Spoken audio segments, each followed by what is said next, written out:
جو لوگ اللہ کی کتاب سے ان آیتوں اور ہدایتوں جو اس نے نازل فرمائی ہے چھپاتے اور ان کے بدلے میں تھوڑی سی قیمت یعنی دنیاوی منفرد حاصل کرتے ہیں، وہ اپنی پیٹوں میں محض آگ بھرتے ہیں۔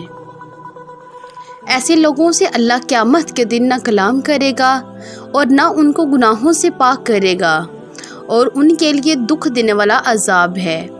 یہ وہ لوگ ہیں جنہوں نے ہدایت چھوڑ کر، گمراہی اور بخشش چھوڑ کر عذاب خرید لیا۔ یہ آتش جہنم کی کیسی برداشت کرنے والے ہیں۔ اس لیے کہ اللہ نے کتاب سچائی کے ساتھ نازل فرمائی، اور جن لوگوں نے اس کتاب میں اختلاف کیا وہ حضید میں آ کر نیکی سے دور ہو گئے ہیں۔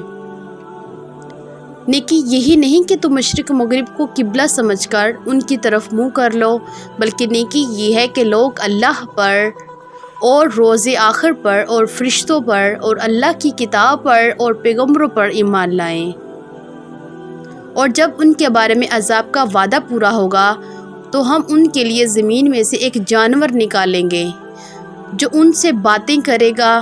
یہ ہم اس لیے کریں گے کہ لوگ ہماری آیتوں پر ایمان نہیں لاتے تھے۔ جس روز ہم ہر امت میں سے ایک بڑے گروہ کو جمع کریں گے جو ہماری آیتوں کی تکذیب کرتے تھے، پھر ان کی جماعت بندی کی جائے گی، اور ان کے ظلم کے سبب ان کے حق میں وعدہ عذاب پورا ہو کر رہے گا، تو وہ بول بھی نہ سکیں گے۔ اور تم پہاڑوں کو دیکھتے ہو تو خیال کرتے ہو کہ مضبوط جمے ہوئے ہیں، مگر وہ اس روز اس طرح اڑنے پھریں گے جیسے بادل۔ یہ اللہ کی کاریگری ہے جس نے ہر چیز کو مضبوط بنایا، بے شک وہ تمہارے سب افعال سے باخبر ہے۔ اور جو شخص نیکی لے کے آئے گا تو اس کے لیے اس سے بہتر بدلہ تیار ہے، اور ایسے لوگ اس روز گھبراہٹ سے بے خوف ہوں گے، اور جو برائی لے کر آئے گا تو ایسے لوگ اوندھے منہ دوزخ میں ڈال دیے جائیں گے۔ کیا جس چیز کی انسان آرزو کرتا ہے وہ اسے ضرور ملتی ہے؟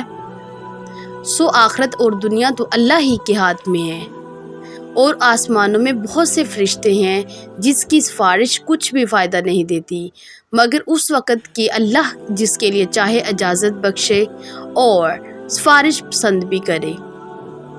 جو لوگ آخرت پر ایمان نہیں لاتے وہ فرشتوں کو لڑکیوں کے نام سے موصول کرتے ہیں، حالانکہ ان کو اس میں کچھ خبر نہیں۔ وہ صرف خیال و گمان پر چلتے ہیں، جبکہ خیال و گمان حق کے مقابلے میں کچھ کام نہیں آتا۔ تو جو ہماری یاد سے روح گردانی کرے وہ صرف دنیا کی ہی زندگی کا خواہ ہے، اس سے تم بھی منہ پھیر لو، اور ان کے علم کی یہی انتہا ہے۔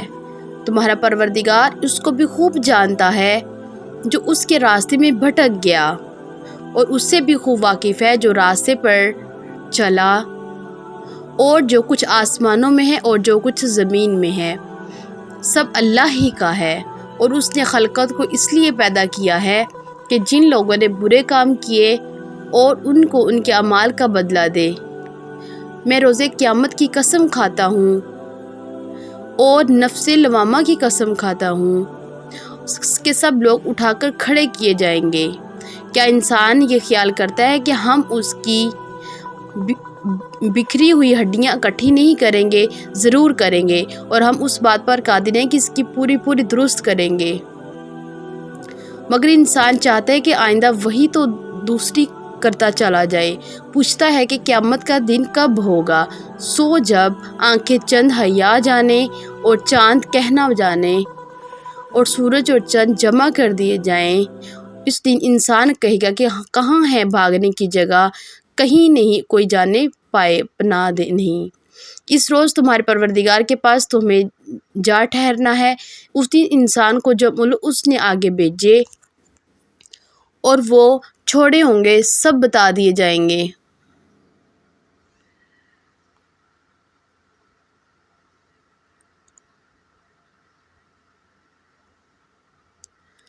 یہ لوگ تم سے قیامت کے بارے پوچھتے ہیں، اس کے واقع ہونے کا وقت کب ہے؟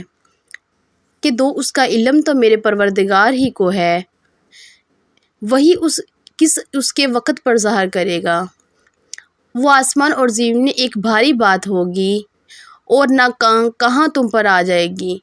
یہ تم سے اس طرح دریافت کرتے ہیں کہ گویا تم اسے بخوب جانتے ہو۔ کہو کہ اس کا علم تو اللہ ہی کو ہے، لیکن اکثر لوگ یہ نہیں جانتے کہ کہہ دو کہ میں اپنے فائدے نقصانات کا کچھ اختیار نہیں کر سکتا مگر وہ جو اللہ چاہے، اور اگر میں غیب کی باتیں جانتا ہوتا تو بہت سے فائدہ جمع کر لیتا اور مجھے کوئی تکلیف نہ پہنچتی۔ میں تو مومن کو ڈر اور خوشخبری سنانے والا ہوں۔ اے جہاد سے ڈرنے والو، تم کہیں رہو، موت تم کو آ کر رہے گی، چاہے تم مضبوط گھروں میں رہو۔ اگر ان لوگوں کو کوئی فائدہ پہنچتا تو کہتے ہیں کہ یہ اللہ کی طرف سے ہے، اور اگر کوئی مصیبت پہنچتی ہے تو اے پیغمبر تم سے کہتے ہیں کہ یہ آپ کی وجہ سے پہنچی ہے۔ کہہ دو کہ رنج و راحت اللہ ہی کی طرف سے ہے۔